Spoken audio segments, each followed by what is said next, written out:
Roma 11 ayat 28. Jadi kadang saya bingung untuk menjawab ya. Maksud saya gini, Pastor mau nanya, gimana orang Yahudi kalau tidak bisa melaksanakan Taurat itu, bagaimana caranya mereka selamat? Nggak selamat.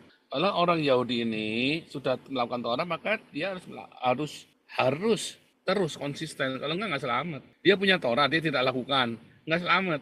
Berarti benar dong teori refleksi itu, mereka nggak selamat. Memang Enggak mereka dong. bisa semua. Banyak orang Yahudi yang bisa melakukan Taurat, banyak loh.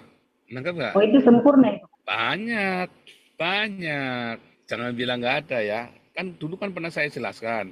Saya tanya sama Profesor Moshe Lave ya. Saya tanya, dia waktu itu lagi cerita Kabalah. Terus dia cerita ya, ada seorang rabai yang dia punya hubungan yang intim dengan Tuhan, dengan Adonai, dia bilang itu, dengan Hashem. Terus saya aneh loh, hubungannya intim dengan Hashem. Saya bingung kan.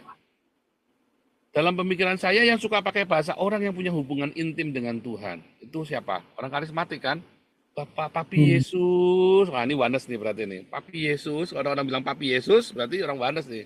Karena Yesus adalah Bapa kan, adalah Papi kan. Kan Wanes kan berarti kan. Makanya saya bilang orang Pentakosta karismatik itu 90% Wanes. Kenapa? Karena berdoanya Papi Yesus kan. Termasuk Pastor Daniel Alexander ya. Papa Yesus. Papi Yesus. Nah, itu orang Wanes tuh. Jadi kita pada dasarnya salah ya, enggak lah. Itu kan perspektif ya. Nah, jadi boleh saja orang bilang Papi Yesus ya. Kalau saya emang nggak pernah bilang Papi Yesus sih soalnya ya. Itu contoh begitu kan itu intim tuh katanya. Nah, tapi orang ini apa? Saya tanya sama Prof, maksudnya intim itu bagaimana? Oh ya, dia rajin tiap hari dia membaca Torah, terus dia mengucapkan Torah itu. Terus dia kemudian dia punya waktu bermeditasi. Itu yang namanya intim tuh. Itu namanya intim.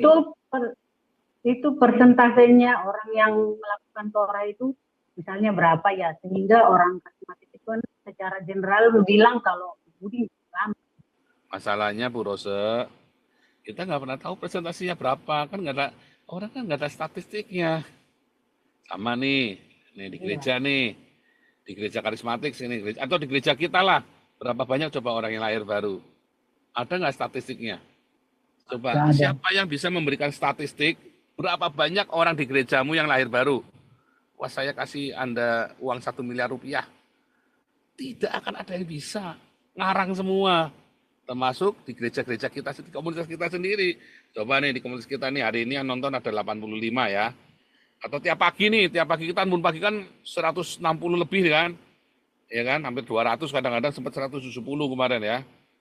Siapa yang bisa membuat statistik berapa banyak yang lahir baru? Nggak bisa. Karena itu adalah pengalaman pribadi dengan Tuhan. Kita nggak bisa. Yang bisa hanya dia yang tahu, ya tiap individu dengan Tuhan. Berarti sebaiknya mereka berhenti menghakimi ya, Pastor.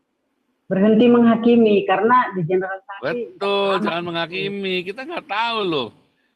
Makanya itu teologi orang Kristen itu sering kali ngawur. Kenapa? Karena dia menghakimi orang Yahudi begini, orang Yahudi begitu. Begitu kemarin Muri Wali tak tunjukkan nih loh, jahatnya Martin Luther sama orang Yahudi.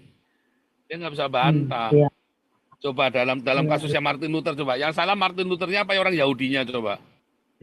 Dan bahkan ya nanti Martin Luther itu marah sama orang Yahudi karena kan dia ingin jadi orang Yahudi.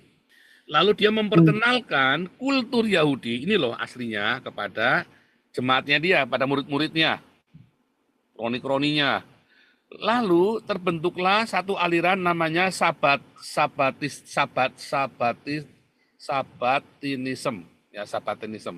yaitu gerakan orang-orang yang mencintai hari Sabat. Termasuk di dalamnya murid-muridnya Martin Luther dan kroni-kroninya yang akhirnya mereka melakukan seperti Kristen Mesianik itu loh. Ada makanan kosher, nggak kosher. Mereka tidak mau pergi ke gereja hari Minggu lagi, tapi harinya hari Sabtu, hari Sabat. Martin Luthernya jengkel. Bukannya orang Yahudinya pindah ke kita, malah orang kitanya kebawa ke sana. Repot tuh Bu Rose tuh. Gimana tuh kalau begitu? Lebih pietis, lebih saleh daripada orang Kristennya.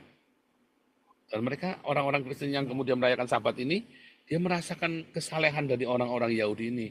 Mereka bisa mereka bisa ini apa namanya? Orang Yahudi ini kan suka berbagi kan, pelit tapi suka berbagi mereka, berbagi makanan. Sementara di zaman itu gereja jahatnya minta ampun, rakus tuh zamannya Martin Luther, gereja rakus-rakus itu kan. Terutama gereja Katolik waktu itu ya, jangan salah, waktu itu ya gereja. Waktu itu rakus gereja itu, wah bisopnya kaya-kaya. Nah, makanya banyak yang tertarik dengan orang Yahudi, dengan gerakan Sabat ini sendiri. Gitu ya. Iya, Pastor. Jadi nggak bisa buat patokan intinya. Ini saya mau ngomong begitu, Buros. Termasuk Iya, ini ya, terima Roma kasih. 11 ya, mengenai Injil mereka adalah seteru Allah oleh karena kamu. Maksudnya ini apa? Maksudnya menjadi seteru Allah. Karena mereka tidak mau menerima Injil yang dari Tuhan Yesus ya kan. Kabar baik yang sudah diberitakan oleh Yesus, keselamatan melalui Yesus. Mereka bertekad untuk terus melakukan Torah dan tanpa Torah tidak ada keselamatan. Ya sudah, lakukanlah itu katanya Paulus kan. Dan mereka Berarti pilihan bisa. juga. Tapi Ya, kan konyol kan.